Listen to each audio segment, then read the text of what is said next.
Hey guys, today I'm going to be telling you guys all about my college application process, from the stats to the do's and don'ts of college applications, all of the above, okay? So the first portion of this video is going to be my stats. So basically my stats were, like I said in my other video, my stats are pretty average compared to other students that applied to the colleges that I applied to. So except for Vanderbilt, it was definitely below for Vanderbilt, but for every other college I applied to, I was in the range of, GPA and everything. So my unweighted GPA was a 3.7. My weighted GPA, I actually don't know what my weighted GPA is, because a lot of schools, what they do is they also weight honors classes. My school did not weight honors classes, and I took all honors AP and IB and dual enrollment. I took all of them. Yeah, so that's my GPA, calculated GPA on a 4.0 scale, so it doesn't go above 4.0. So 3.7 was that GPA. But I know that a lot of colleges recalculate your GPA, and I know that I probably would have had a lower GPA for some schools, like UGA.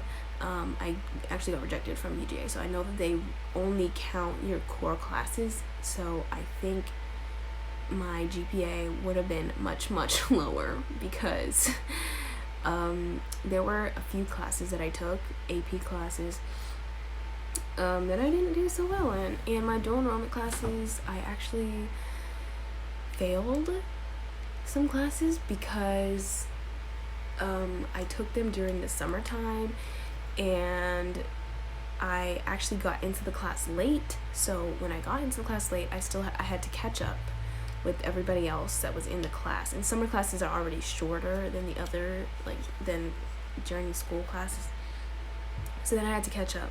But then I was super busy during the summer. I always do so many things during summer. I was doing summer swim team, I was lifeguarding, I had a bunch of summer camps that I went to that summer. It was very hectic. It was a very hectic summer. We went on vacations. It was a lot, so it kind of got put on the back burner, and I kind of forgot that I had the class. And I know that sounds absolutely terrible, like how can you forget that you have a class? But I did. I forgot about the class, and then by then it was too late, and it was actually two classes that I was taking during the summer. And by then I had two failing classes, and I could have withdrew if I remembered that I had the classes, but I didn't remember. And I know that that's really bad. That's terrible. That's so irresponsible. I know it all, okay? It was not a good time for me, but it was a very busy summer. But yeah, so I had 2 F's on my transcript, and I actually got a really bad grade. It wasn't an F, but it was a really bad grade in one of my other AP classes, 2 of my AP classes, but it was only for one semester. One semester I got an A, and then the other semester I didn't get such a good grade in it. It was like in both AP classes. It was AP Physics and AP World History. World History was an online class, and I just cannot do online classes. One semester I got an A, the next semester, I'm not going to say what grade it was, but it wasn't failing, but it was close to failing. And then my AP Physics class, that class was just, anyways, that class was something else. But yeah, that class I got an A the first semester, and the second semester I did not get an A. But yeah, so I think that with those classes that I failed, and then the other classes that I might as well have failed, I think that is the reason why my GPA was so low, 3.7. I usually get A's in every class. I had all A's. I had a 4.0 GPA my first year of high school. I had a 3.9 in sophomore year, junior year, it just all went. That's when I got the failing grades, that summer before junior year. And then junior year, it was just absolutely terrible. And then COVID hit, and then my grades also dropped when COVID hit because I cannot do online classes. Like, I literally cannot. So my grades also dropped in the junior year. And then senior year, they didn't really count those grades. So I know that is the reason why, I didn't get into, those last 3 colleges that I mentioned, that I, UGA, Miami, and Vanderbilt. So I know that's the reason. Like, I just have an inkling of a feeling. Like, I just know deep down that that's why I didn't get in. But, yeah, that was basically my stats. And, because those were core classes that I did really bad in. Like, the classes I took over the summer were core classes, and the 2 AP classes that I took were also core classes. So both of those went into my core GPA. So any college that only calculates core GPA, my GPA was probably really, really bad with those classes. But yeah, so that's basically my GPA. I know that was a really long explanation, but I felt like I needed to explain in case anybody else also has like some failing grades that you may have had, maybe failed a few times. I still got into a ton of colleges, guys. Like, I swear to you, if you fail some classes, I failed more than one class, okay, guys? It wasn't just one, I failed more than one. If you guys are failing classes and you feel like, oh, I'm just not gonna get in anywhere, I failed some classes, I swear to you, as long as your overall GPA is like not totally bad, like 3.7 is not great, but it's not totally bad considering I failed classes. Like, I failed classes and I still have a 3.7. Like, that's pretty good. Like, if I do say something like, but as long as you're typically an A student, and if you fail a few classes, like, you'll be fine. Like, you'll be fine. Okay, yeah. So here are all the classes that I took in my time from freshman year to junior year. They're all gonna be right here. You can take a screenshot, or pause the video and see like all the classes that I took. The next thing I'm gonna be talking about is my SAT score. So, see, my SAT score, because it was COVID, a lot of schools were test optional. I chose to submit my SAT scores because they were in the range of like pretty much all my schools except Vanderbilt. I think it was like 10 points above, like I was 10 points below their like average thing, but or 20 points, 10 or 20 points below their average. But anyway, my SAT score was a 1380, and I think it's a decent score. It's a decent score. I didn't study for the SAT, so I feel like had I studied, I would have done much, much better. I wish I did study, because like the SAT, it's never been a hard test. Like, whenever I take it, I always feel like I did so well on it, and then I get my score back and I'm just like, well dang. Well dang, I always get and my breakdown was actually 690. So really, I could have gotten 700 and got a 1400 at least. I kind of wanted at least a 1400. I thought that I was gonna for sure get a 1400, and I didn't. I got a 1380, and I feel really bad about it, but also I feel like it was pretty good for me not studying for it. It is what it is, because the SAT is not a hard test. So I always figured, I didn't need to study whatever. But the truth is, like, you need to study in order to do it faster. Like, or at least that was me. Like, I needed to study doing the test faster so I could get all the answers completed and not just randomly fill them in when the time was about to run out.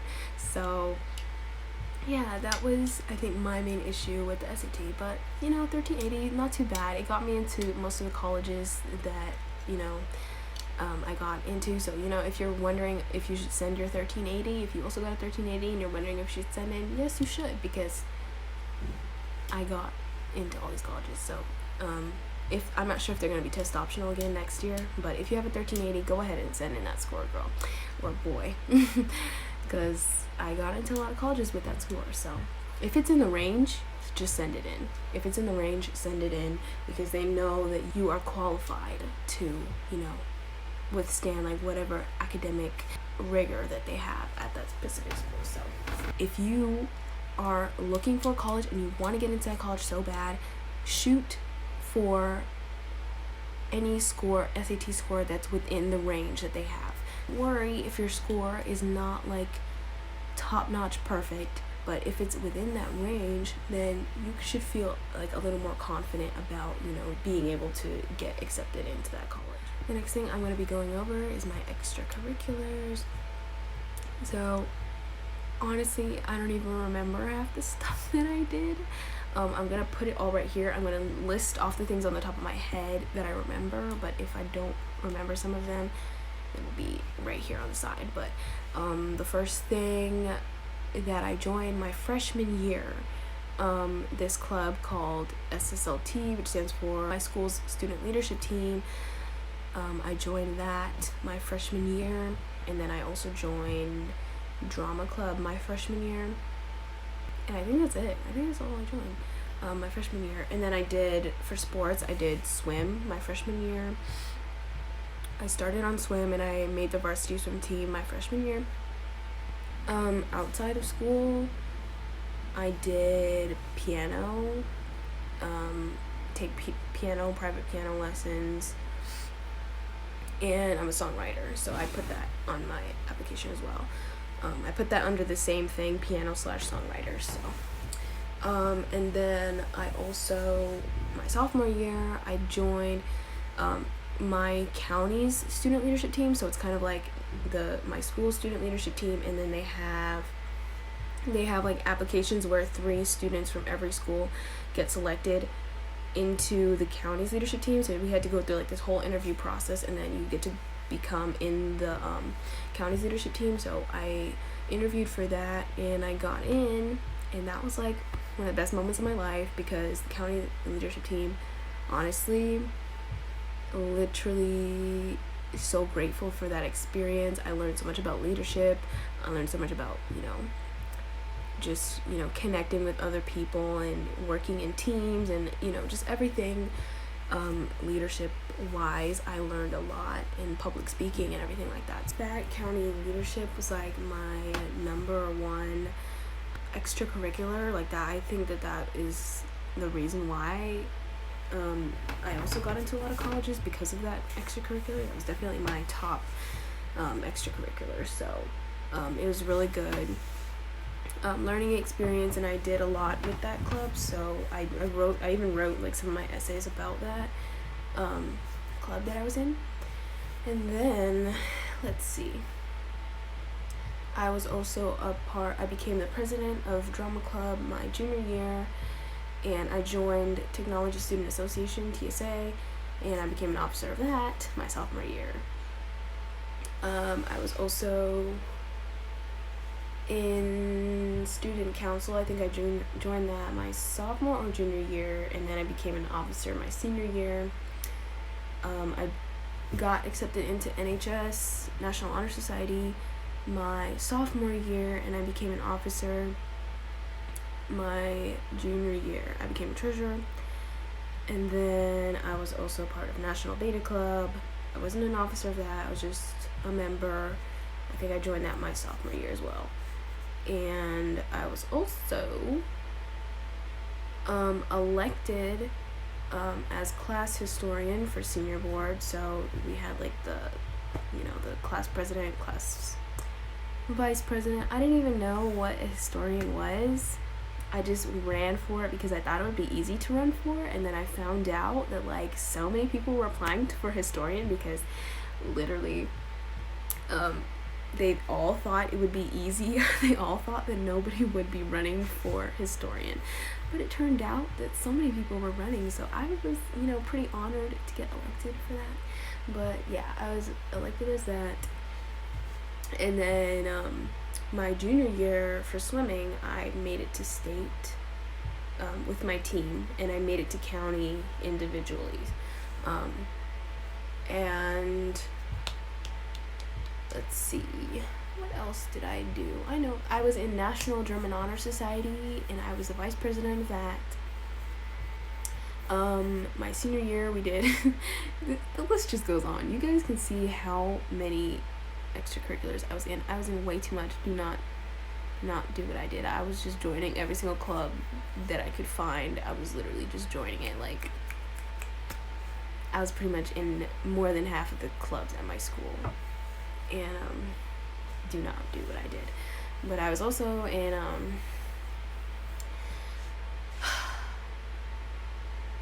we actually started a club sort of in senior year called the Leadership Council, not Student Council, Leadership Council, and we like talked to our like advisory board, like the administration, the principal and everything, and we kind of like met with other student leaders, and we talked about like issues that were going on in school with the whole pandemic and everything, and like things that could be fixed, and we kind of like had meetings with the principal and everything. Well, we had one meeting, but don't tell anybody that.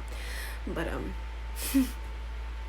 that was fun, and I feel like I'm missing something, but that's for the most part. I have all my positions. I'm gonna put it here again, all my positions and all my clubs that I was in. And I did track for like 2 days, and then I dropped out of track because I was too busy. And yeah, I dropped out of TSA also my senior year because I was in too many clubs. So those were my extracurriculars, and so now I'm gonna read you guys my main essay that I sent in for Common App, my Common App essay. And this is the one that I sent in to all my colleges, so all my colleges got this essay. Alright, so here is my essay then. So what are you exactly? If I had $1 for every time I was asked a variation of that question, I'd probably be on permanent vacation writing songs on the beach. Most people assume I'm an Asian or Hispanic mix. Others have guessed half white, half black. In a way, they're all right.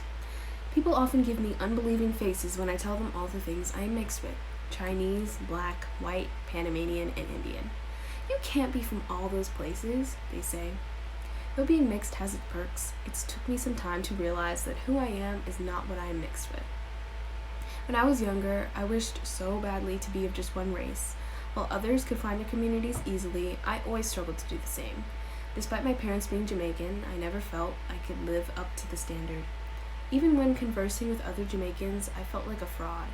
In middle school, one of my Jamaican friends even quizzed me on the culture because she simply couldn't wrap her head around the fact that I, a mixed Asian-looking girl, was part of the same culture as herself. I constantly felt as if I was on my own little island, watching everyone enjoy themselves on the mainland. Despite all this, my troubles seemed minimal in my eyes, despite the weight of them dragging me down day by day. Wasn't it a good thing that I wouldn't be associated with a bad stereotype? Shouldn't I love who I am? Even so, I struggled to accept myself for all I was, and I was constantly trying to justify myself. Around my Asian friends, I had to make sure they knew I was part Asian. Otherwise, I wouldn't fit in. It was the same around my black and white friends. It only got worse when other people tried to tell me what I was, because I actually listened. I tried changing the way I spoke, I tried changing my hair, but nothing I did ever made me feel accepted. I still cared more about what others thought of me than how I viewed myself. I couldn't handle feeling left out, and I couldn't handle being on my own. Coming outside of my high school and joining my county's leadership team, I was able to look outside myself and see a diverse representation of the world. I was learning the importance of making a change, standing out, and using your distinctions to educate others. It was the first time that I truly loved myself for all that I was, and I was finally invested in developing my own unique abilities instead of trying to fit someone else's mold for me. As I've gotten older, I've grown to appreciate being mixed with so many cultures because it gives me a way to connect with those around me, and it has helped me to shape who I am today. I've learned to be open-minded and attentive because I knew what it was like to be the other side. I have found my desire for leading and providing a community for those who don't feel they have one. Whenever I speak publicly at student leadership sessions and county summits about encouraging my peers to lead, I speak passionately because I know what it's like to feel like you are too different to matter or make a change. I've realized that maybe being different isn't such a bad thing. All my life, I tried to put myself into one box so I wouldn't have to deal with being separate from everyone else. After so many tries, I've decided to be who I am and not worry about what others may think of me. I was never meant to be white or Asian or black. I was meant to be all of it. And that is my Common App essay that I submitted for all the colleges to see. And it was definitely, I actually wrote this essay in 9th grade, and I edited it